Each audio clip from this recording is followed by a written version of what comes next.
Hello everyone, my name's Jake and I'm host of the King's Lecture Series programme.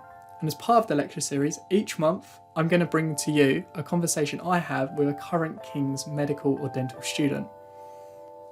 Understanding the student experience is a really important part of making a considered choice to whether you want to study medicine and dentistry, and will also help you in the application process. Conversation number 2 is with Alessia, who is a King's first year dentistry student, and she's on the ESDP programme. Alessia was formerly a King's Medicine and Dentistry Lecture Series student and also a DentView student, so it was really nice catching up with her to find out how she's getting on. We begin our conversation by talking about how she's been finding academic life so far and transitioning from sixth form to university study. We then talk about the application process, and Alessia talks about some great tips on how to tackle the UCAT and interviews. We then talk about university life outside of studying, and then Alessia shares some top tips with her Year 12 self. So stick around to the end to hear those top tips, and I really hope you enjoy conversation number 2. So hello everyone, welcome to the lecture series Conversations number 2.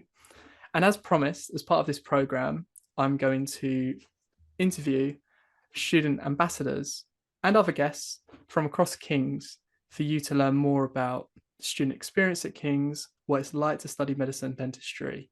And so you always have something to refer to should you have a question on the experience, on applying, and what you might do afterwards as well. So today I'm joined by first year student Alessia, who is on the ESDP programme at King's. And I'm very excited about this because Alessia was a former DentView student and was also on the King's lecture programme. So it's great to finally see Alessia online, because when we did DentView before, it was only ever online and we didn't have that same interaction with students. So I'm really keen to find out more about Alessia's journey and how she's finding her time now at King's. So Alessia, thanks so much for joining us. Can you tell me, so where are you joining us from today? I'm just in South London, about like the Croydon area. Great, cool. So you commute into Yeah, campus? yes, I Great, do. cool. So you have to get through that, train strikes, etc. Yeah. Hopefully it doesn't get in the way. Yeah. So Alessia, so you're on the ESDP program, you're in your first year at the moment. Could you tell me sort of what your day-to-day life is like at the moment in your second term now on the ESDP? Yeah, so the second term I'd say is a lot more relaxed than the first term. I've had a lot less lectures. So if we compare it to the first term, some days I'd have like maybe 6 or 7 lectures in a day, but now it's a lot more calm. We may maybe get like maximum 3 or 4 lectures a day. Um, and actually for the last like couple of weeks, I haven't really had much. I've had to go into campus about twice. But I've just kind of been catching up on like flashcards, Anki flashcards, and yeah, just kind of catching up with lectures. Okay, how did that feel to start uni with 7 lectures a day? What was that like? So the first day I had 5 lectures, the first ever day of Wow. uni, which was insane to me. I expected it to be kind of like sixth form in the sense that, sometimes we'd get like maximum 4 lessons a day, and you'd be able to get through them really easily. But because the lectures are so packed, it actually takes you way longer than, say, if a lecture is 1 hour, it actually maybe take me like 2 or 3 hours to do it, because I'd have to write down notes, make flashcards, actually understand what's being taught to me. So it was very overwhelming, I'd say, but I managed to get through them in the end. Yeah. Do you feel like the way you study has changed? Has it kind of stayed the same? Do you use similar techniques? Like as you said, there's a lot more content. So how do you feel about Yeah. learning? I think that's a good question, because when I first started uni, I was doing the same techniques that I was in year 13. So like in year 13, I would make notes on everything, watch videos, then make flashcards from the videos, and I'd be able to like do multiple methods of revision for each kind of topic. But now in uni, it's like there is so much to know that you can't really make flashcards on everything. And I think that's what my problem was, that I was basically writing down everything the lecturers would say, and putting them down onto flashcards. So it's very time consuming. It's very different to A levels. Yeah. Do you think you've got better at that then, in terms of like selecting what you need to know? I suppose that's the process, isn't it? Uh, Honestly, I don't think so yet. I haven't got the hang of it yet. But it's just because there's like sometimes in the exams they ask you very specific things from lectures that you would have thought, oh, actually that's not like important. I won't write it down. But Mm. actually I did need to know. So yeah. You had many of assessments yet so far as part of your course? So we did have a few formative assessments. Or, well, I know that my first formative assessment was in November. That was so formative is like when it doesn't contribute to the Yeah. grade. And then in December we had like a kind of presentation assessment, but I don't think it contributed towards the end of year grade either. Um, I just had one on the 10th of January, which was a summative and did contribute to the end of year grades. I just got my results for that. Thankfully, I passed. Nice. Um, and I've got another exam on Wednesday, which is tooth morphology. So it's kind of just learning about the structures of the teeth and um, learning to identify them. And that is a formative assessment, I think. Okay. And like thinking about the content then and what you have learned so far, what would you say? How is it what you expected, or is there anything surprised you about the content that's come up? So I expected that because I was doing something specific to the mouth, I would mainly be learning about the mouth, but actually the first time was all about the rest of the body. So we had to learn anatomy from the torso upwards, and we learned about the kidneys, which I think many year 13 students will know how hard the kidneys are. We actually do that in way more depth than dentistry. Um, and we learned about like metabolism, respiration.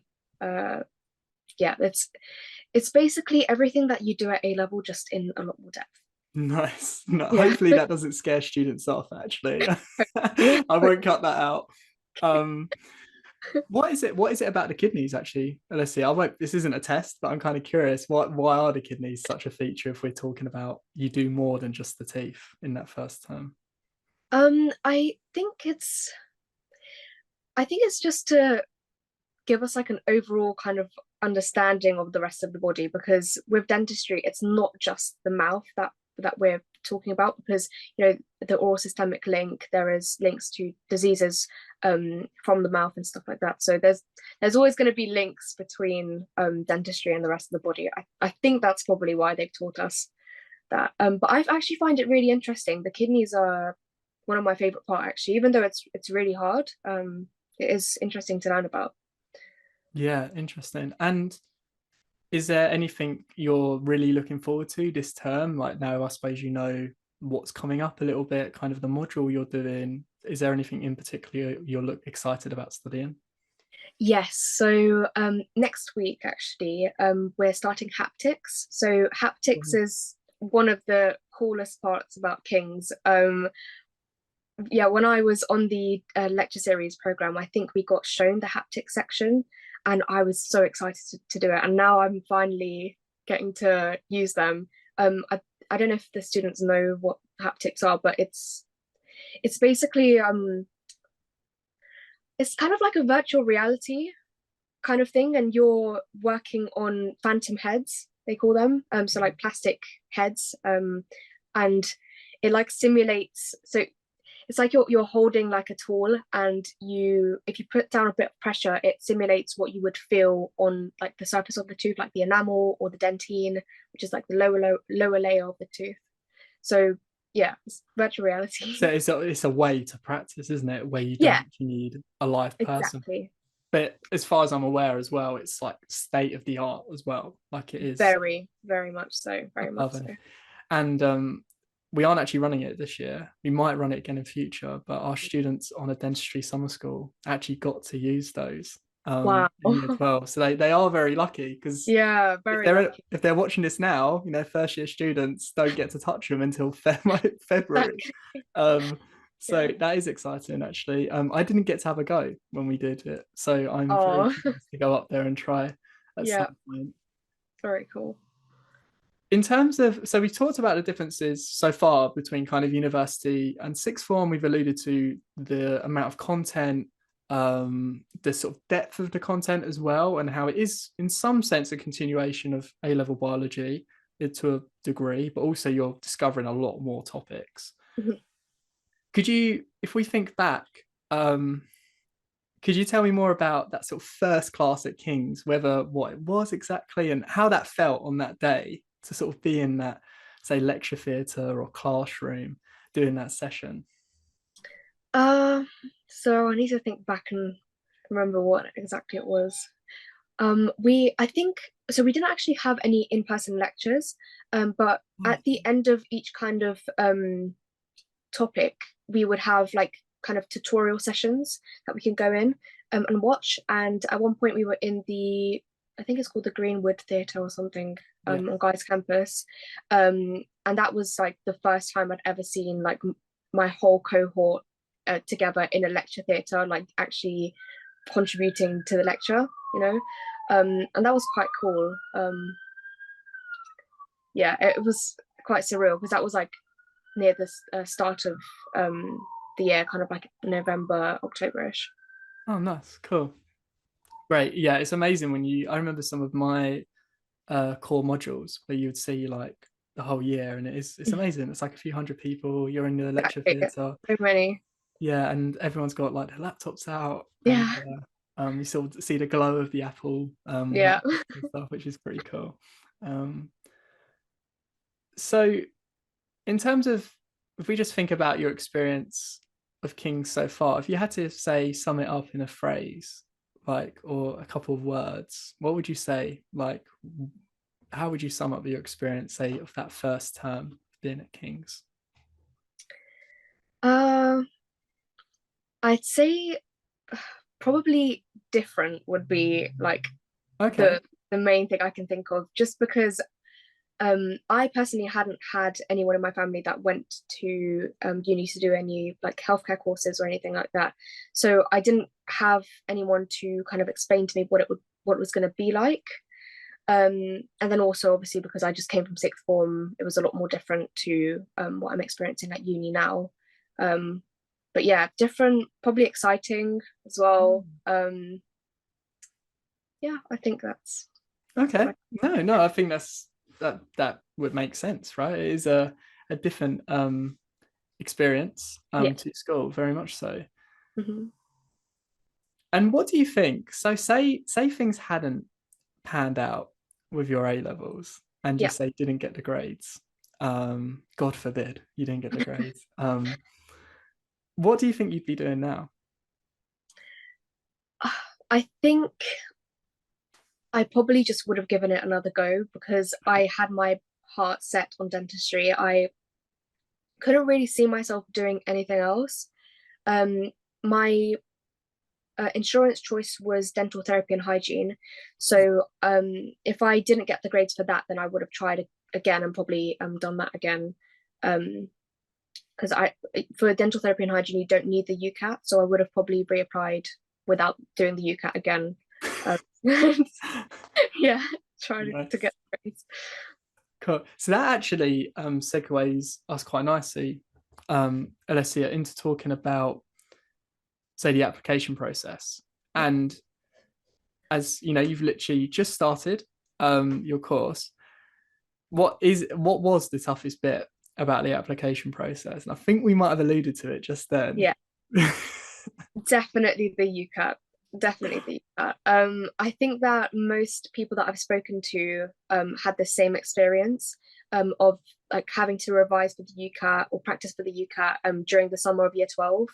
And that for me was like quite an isolating experience because I was always at home, you know, trying to do practice exams and things like that.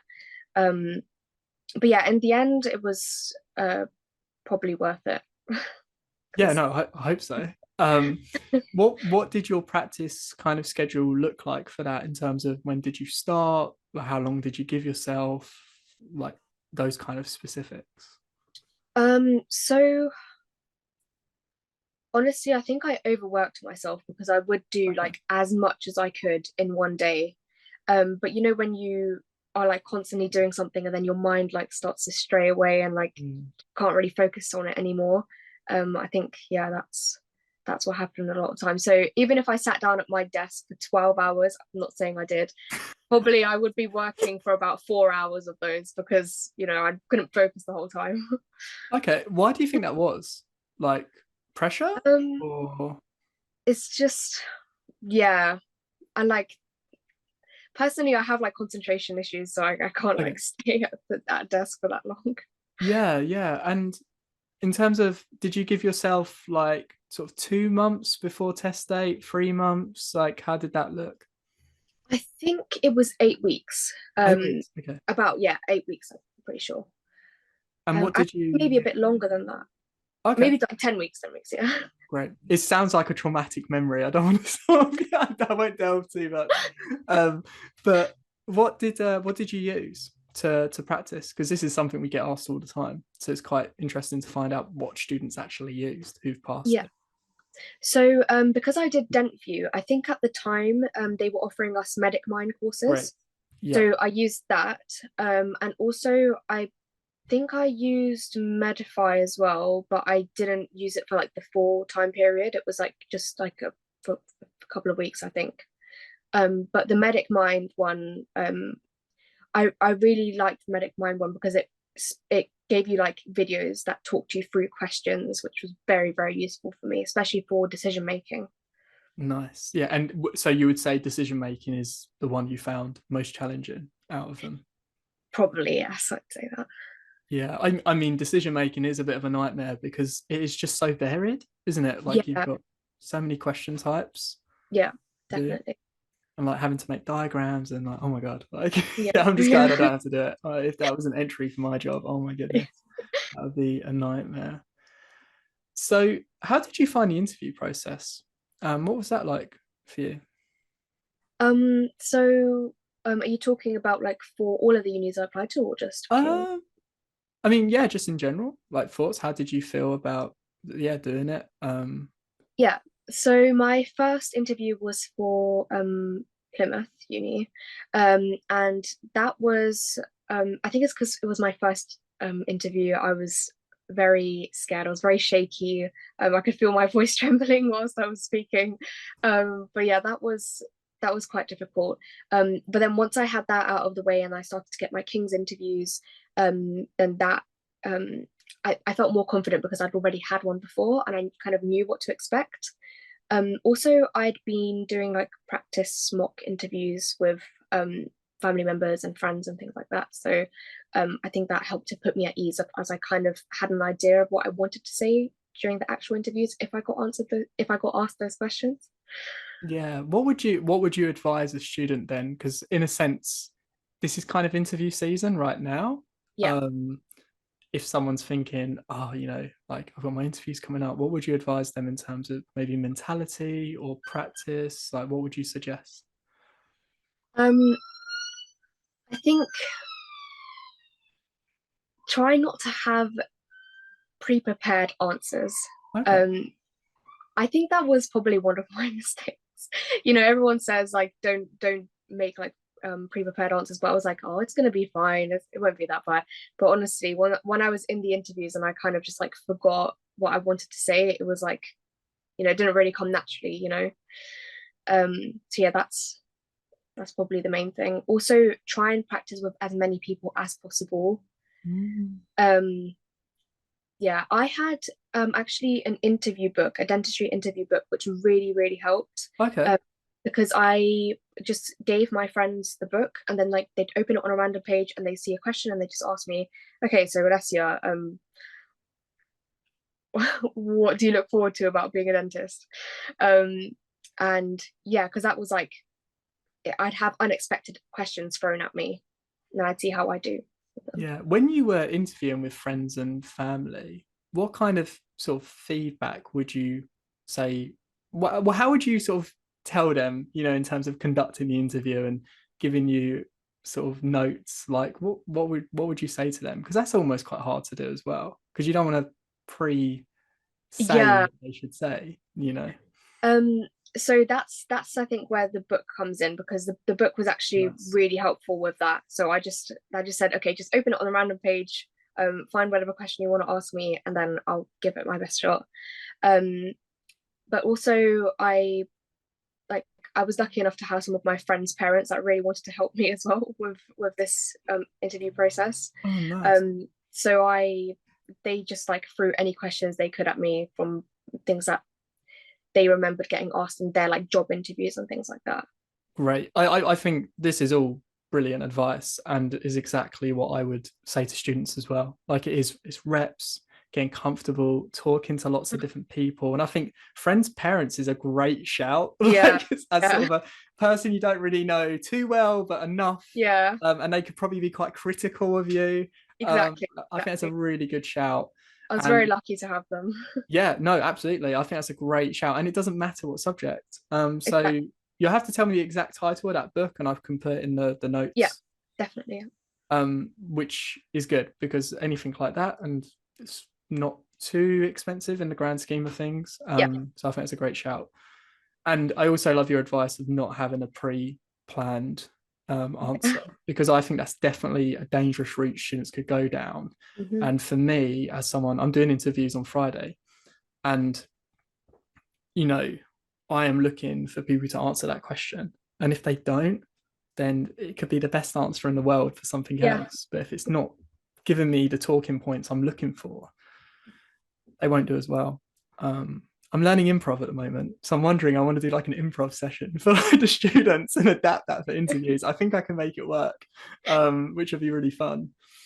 So thanks, Alessia. I think that's really good advice, both for the UCAT and the interviews, which are, besides just getting the grades, the most difficult things about getting on the course. And as you mentioned, obviously I'm going to want to talk about it. How was your experience in terms of, you mentioned being part of DentView and the lectures? Were there any other outreach programs you were on as well? I know students do sort of get involved in loads, sometimes too many. But yeah, what did you Um, get involved in? so I only had the King's programs, so the dentistry, medicine and dentistry lecture series and DentView. I had applied to the Sutton Trust Summer School, I think that's what it was called, but I Yep. didn't get into that. So yeah, those are the only two like programs I had. But um, honestly, DentView especially, I think was amazing. Like it helped me so much.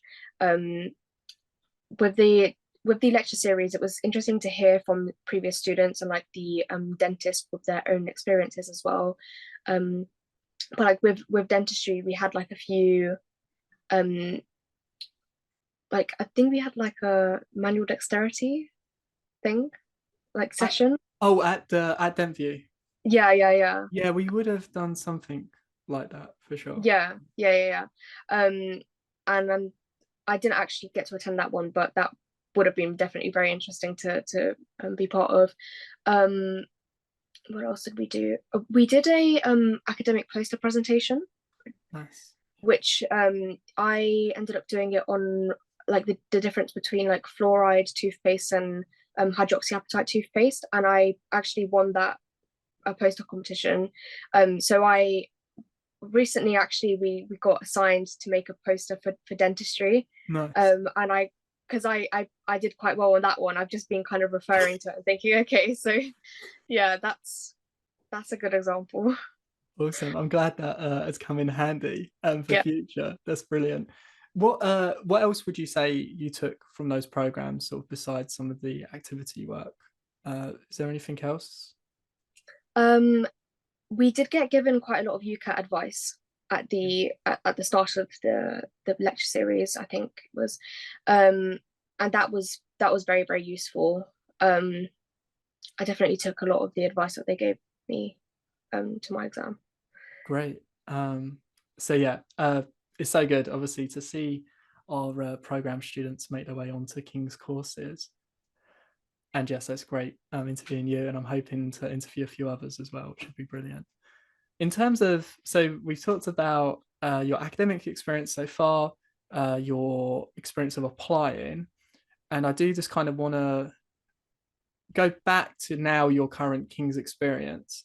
And a key aspect of university is obviously outside of the academic as well, outside of studying.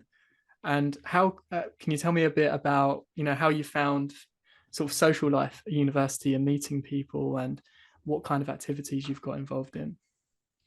Yeah, so because I'm a commuter, I'd say it's definitely a lot harder to make friends because you're not exactly like in accommodation with people, you're not going to be seeing your friends every day. But saying that, I have a very solid like group of friends and we're all like very, very close. Most of us met on like the first few days. So like during the induction kind of week. Um, yeah, and I think most of us are commuters as well. So like the commuters like they kind of like stick together a lot of the time. But yeah, that's one way I've made friends. Also on because I'm part of the Romanian society, they have quite a lot of events going on there. Um, that's a good way to meet people. There's also women in dentistry, which is an interesting society because you get to talk to like um dentists who are women and their experiences as well, and you get to meet other women on the course, which is really inspiring. Um, and yeah, just kind of being on campus, like it's because dentistry is a very social degree, let's just say, because you're going to have to be working in a team all the time. True. Like right now, I've got two assignments in which I have to work in two different groups, and I've made friends with everyone there. So yeah, that's another way I've made friends. Interesting. And how does it feel? You hear different things about sort of competition on courses and like Mhm. performance. How does it feel? Is there any feeling towards that, or is it all? What's your sense of that on the course? Um, I personally am not a competitive person, so I don't like the competitive aspect. But all of my friends kind of stick together. If someone doesn't understand something, everyone will be like happy to explain, um, and things like that. But there's always going to be a small aspect of competition between students. Um, yeah, I kind of think it's unavoidable, considering that we've all come like from very competitive application processes. Of course, like you're all high achievers. So yeah, no, that's good to hear, because sometimes you do hear like it can be quite very competitive. I know I hear some of down medicine, but it sounds like, Yeah, you know what, you have your group of friends and you can support each other, and that's yeah, really the most important thing. yeah, In terms of activities you've done with, say, the Romanian group society, is yeah. there any that come to mind in terms of like the kind of activities, say, a cultural society will run? So we had a pub quiz night. That was the first event that I went to. And that was quite nice because it was like we had like a quiz that was asking us about things about Romania and Romanian like music artists and things like that. So that was quite nice. But yeah, it's normally like about like music artists and like dates in which like different things were established in Romania and things like that. I don't know if that How, helps. how is your Romanian history? Did you feel like you contributed a lot, or were you like, I need to learn a bit more? I didn't even get one right, so Nice. yeah. That's awesome. But I think that is actually something it's good to highlight, because it is amazing. Like, I'd recommend any students watching if you go on the King's SU website, there are societies for absolutely So much. everything, but So also cultural groups as well, which I think is really great. And you don't have to even be part of a particular cultural group, but obviously yeah, it attracts people from those, yeah. if you have that affinity. However, you can also learn about different cultures, different food, music, whatever, which I think is Yeah, really great. Are there yeah. any others? Because in a way, as we were talking about, you had like 7 lectures at the start, like you've been really busy. Are there any other like societies or sports or any other activities you've kind of got your eye on, to get involved in over the next 6 months? So So there is a Harry Potter society, and I really want to join that, but I have no other friends that are like that this obsessed with Harry Potter, so I don't know if I'd just join on my own. Um, there are a lot of sports societies at King's. I'm always hearing about my friends like going to badminton club or like I don't know, like it's like some fighting, kind of not fighting, but like self-defense yeah, yeah, sort of for sure. things, which I would like to get involved in, especially now because it's more relaxed in second term, and third term is going to be even more relaxed. So definitely, I'm going to have more time to attend some of those. But yeah, that's one thing I really do appreciate about Kings because they do have so many sports clubs, and there's always something to do. Yeah, there is so much. And actually guys as well, they've got like specific activity rooms That where yeah, a lot of them are done. So yeah, badminton, great shout, great yeah, game. yeah. I do a bit of Brazilian jiu-jitsu, recommend that as a That's the martial art. one. That's the Very one. good. Very I'd recommend. I Yeah, haven't been to the Kings group, but yeah, I'd recommend. yeah. But yeah, thanks Alessia for sharing about that as well, because it is a really critical element of the student experience and one that can often get overlooked because we focus on the academics. But really, when we talk about well-being, wellness, people enjoying their time, it's so important to get involved, but also meet people from other courses, network. You never really know when those kind of peripheral contacts will be, you know, like people you might want to chat to in the future for various reasons. Exactly. Yeah. So we're coming towards the end now, and just sort of look into the future and sort of like sort of top tips you might have. And we talked about how in an academic sense you're really looking forward to the sort of haptic feedback. We talked about from a society sense maybe getting involved in a different sport or say Harry Potter society in the next 6 months or so, which is great. But what would be, so for a year 12 student right Mhm, now, so it's like February for them, imagine, so they would be applying in October. mhm. What would be your sort of like Alessia's free top tips for that student right now for them getting onto King's Dentistry? So, in regards to the UCAT, I'd say do not overwork yourself.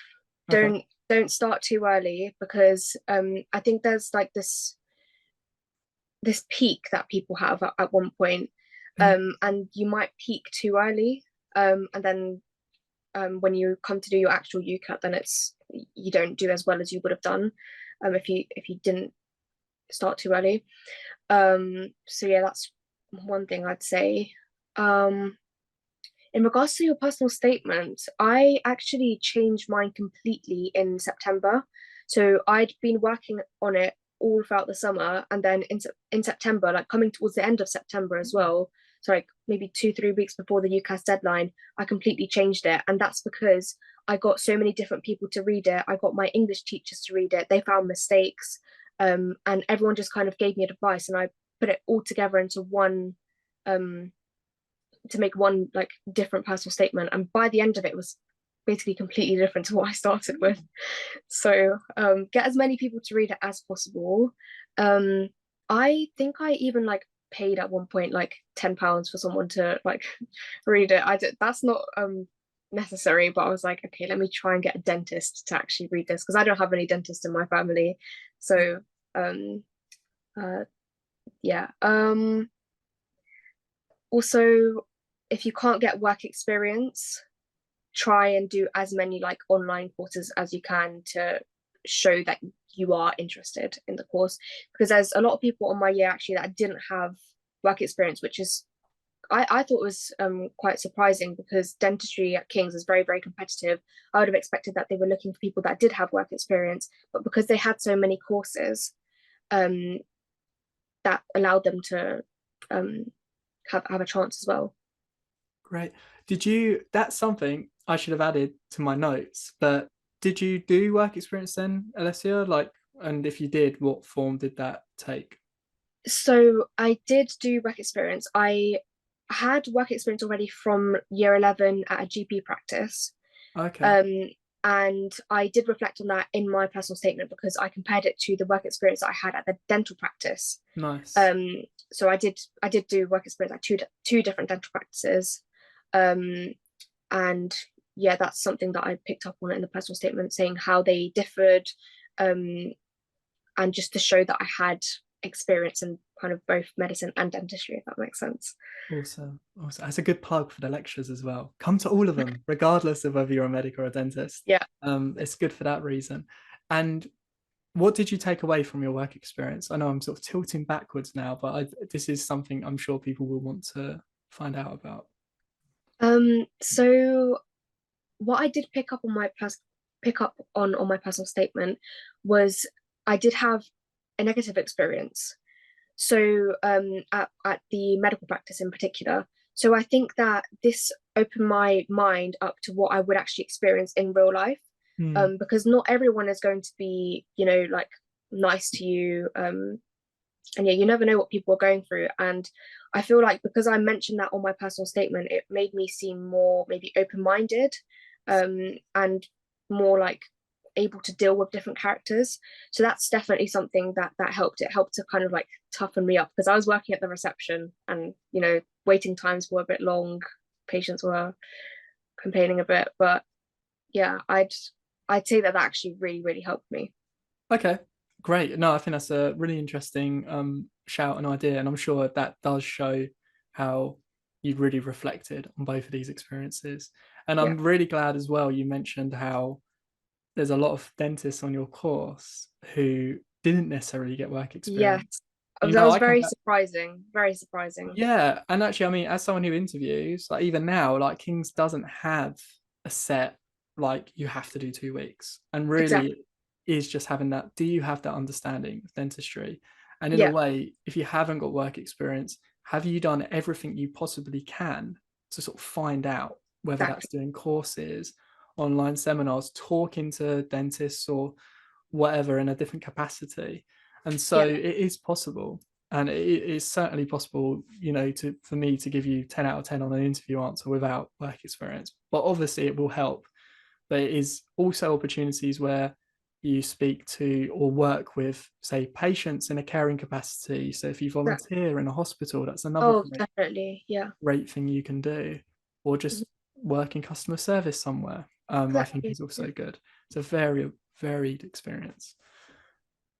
And my final question, and I'm tempted. I feel like we may have covered it, but I'm curious to know whether it is slightly different, your answer. And I think I might make this a common question across these to have some consistency. In terms of, so if you were to go back, so if you were to go back in 2 years now and speak to your year 12 self, Alessia, what would you say to them? So definitely what I mentioned about the UCAT, don't start too early. I mean, I don't think I started too early anyway. Um, but yeah, also don't work too many hours a day on the UCAT because then you can't focus properly. You don't actually get anything in. You'll just see your scores going down as the day progresses because you're doing so much. Um, yeah, that's one thing I'd say. That's a good question. uh, I think it might have helped me to actually get even more work experience in other places other than dentistry because you did say like things like customer service, volunteering like in hospital, things like that. I maybe that would have helped me more. I mean, I didn't like necessarily really need it, but it's good to have loads of experience like with dealing with people in all kind of aspects of life, if that makes sense. Yeah, no, I think it does. And in some sense, you're doing that now as well. Like, if you think you don't have to be an ambassador as part of your course, but Yeah. hopefully by being an ambassador, you'll get to do a Oh, bit of public speaking and, yeah, definitely. stuff like this and Mhm. talking to our students. So it is even at university, what other experiences can you do to kind Yeah. of, character development? Mhm. But yeah, let's see, I won't sort of push you on that question anymore. But I think this, and I really love your tip about so not peaking like too early with the UCAT. I Mhm. think that's a really great shout. And just getting students to reflect on how much time they're putting into that. But also that would apply to your A levels in general, right? Like you don't want to sort Yeah, of have 100% on the gas all the time, because you are going to essentially, they say, not even burn out. I think that term gets overused sometimes. I think it's just, you are just going to start seeing yourself dip, and then you're going to start getting demotivated. that's actually what happened to me in year 13 because I was doing so much and then I actually dipped before my A levels, which was very scary. So I'd say don't overwork yourself because yeah, it's not Yeah, good. just like bringing awareness to kind of how you're doing all the time, I think Yeah, is yeah, yeah. important. Well, I think that wraps things up quite nicely, Alessia. So thanks so much for giving us your time over the course of, I think it's been about 40 minutes or so, answering my questions. And students, for anyone on K Plus or anyone on the lecture series, you will definitely see Alessia again, either as a guest or at events in person. So you can ask any additional questions there. But thank you so much, Alessia. Thanks for having me.